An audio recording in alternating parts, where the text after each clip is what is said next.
tarde, Guillermo Pérez Bonle, director de Mente Digital. ¿Cómo estás? Buenas tardes. Hola, contento de estar por aquí. Nosotros también, porque siempre nos traes cosas, ¿cómo te digo?, muy locas e interesantes. Vas a hablar de aplicaciones para comunicarnos en otros idiomas. Eso suena interesante. Suena hasta de ciencia ficción. Sí. Resulta que seguramente te habrás enfrentado con gente de otras naciones, con idiomas que incluso tal vez no hablas. ¿Cómo te comunicas? Pues a señas. Entonces ya hay apps que nos permiten ahora interactuar con la gente. Hay dos apps en concreto que vamos a analizar. Una de ellas es Weigo y otra de ellas es iTranslate. Vamos a comenzar por alguna de ellas. iTranslate, por ejemplo, te permite tú decirle algo a la persona, o sea, tú decirlo con tu voz, y la aplicación te lo traduce. En el caso, por ejemplo, de Weigo, tú escaneas un texto, por ejemplo, acabo de estar en China y la utilicé diario, entonces ves un letrero, por ejemplo, estás viendo el menú y escaneas lo que dice ahí y te lo traduce al inglés, al español, al idioma que tú hables, y entonces ya sabes qué está diciendo. ¿Y para pedirlo, cómo le hacías?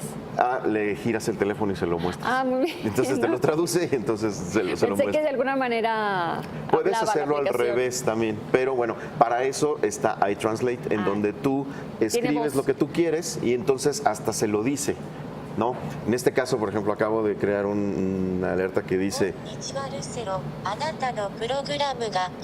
no sé si se escucha, pero eso significa, hola Lucero, tu programa es muy interesante, en japonés. Ay, muy bien. Entonces, gracias. yo simplemente lo escribo o lo digo y entonces lo traduce al otro idioma, al idioma que yo quiera. Cuando quiero, como me van a contestar, presionas el botón de micrófono, lo dice y luego ya te lo traduce. ¿Y la otra persona puede hacer lo mismo? Puede ser lo mismo. Entonces, realmente hay una comunicación fluida sin que ninguno de los dos hable el otro idioma. Es una forma muy interesante, es una aproximación al intercambio cultural que antes no había manera de hacerlo, gracias a las aplicaciones móviles. Que nos vas aprendiendo poco a poco. Y claro, ¿no? Vas aprendiendo, porque a partir de que vas diciendo, en algunas ocasiones la traducción no es literal, entonces ellos te corrigen, no, se dice así, muy bien, pues ya tú lo vas aprendiendo, lo vas recordando. Pero no había otra forma. Antes, ¿te acuerdas estos libritos como de frases de otros idiomas? Pues para llegar y decirle, oiga, quiero esto, ¿no? Y aparte te ponen palabra por palabra, tendrías que... Palabra por palabra. No sé si has visto, hoy incluso hay unas camisetas que hacen con las palabras básicas para que digas, a ver, ¿dónde está el baño? Entonces le señalas aquí y ya te dice. No las he visto, pero me voy a comprar una. Está interesante, ¿no? Bueno, ya no necesitas esas camisetas. Ahora tienes mejor. este tipo de aplicaciones con las que tú simplemente le dices qué quieres y se lo dice a la persona.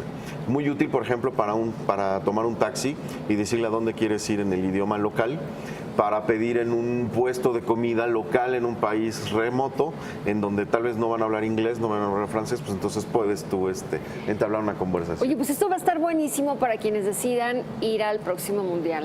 Sin duda. Rusia.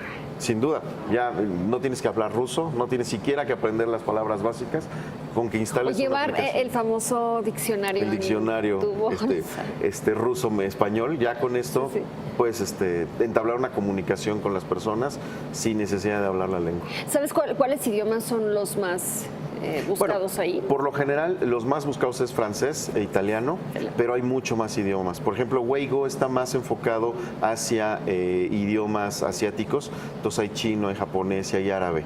Entonces, para eso sí, coreano. Entonces, es más enfocado hacia ellos. Pero iTranslate tiene incluso idiomas africanos. Los nombres. Nos pusiste dos ejemplos. Sí, uno es Weigo con Y, Weigo, por ahí estaba, ahorita apareció. Y ahí se está viendo. Y la otra es iTranslate. Perfecto. ¿Tienen un costo? Las dos tienen una versión básica que te permite traducir, por ejemplo, en el caso de Weigo, solo una cantidad de mensajes al día. Ya cuando pagas, ya es ilimitado. Y en el caso de iTranslate, tiene una versión gratuita que te permite hacer todo. Ya la versión Pro es donde tú le puedes hablar y la otra persona también puede hablar y te traduce en los dos. Y hasta te ríes y te traduce la risa. Exactamente. O sea, puedes realmente tener una conversación sin hablar la lengua. Eso era de ciencia ficción hasta que llegaron estas aplicaciones. Y está increíble. Cuando pagas, ¿cuánto es el tiempo que puedes disfrutar del servicio? ¿Un año, por ejemplo, meses? Tienen suscripciones. En el caso, por ejemplo, de iTranslate, tiene una suscripción por 2 meses. Okay. Entonces pagas 127 pesos, si no mal recuerdo, por 2 meses, y entonces con eso tienes la versión Pro. Pero con la versión básica, gratuita, tienes de todas maneras la traducción. Está increíble. La verdad es que sí, te viene a solucionar Siempre mucho esa nos sorprendes. relación. Gracias. Qué Muchas bueno. gracias, Guillermo. Te vemos en los próximos días. Por Muy buenas supuesto, tardes. aquí estaré. Bien, mañana los precios máximos.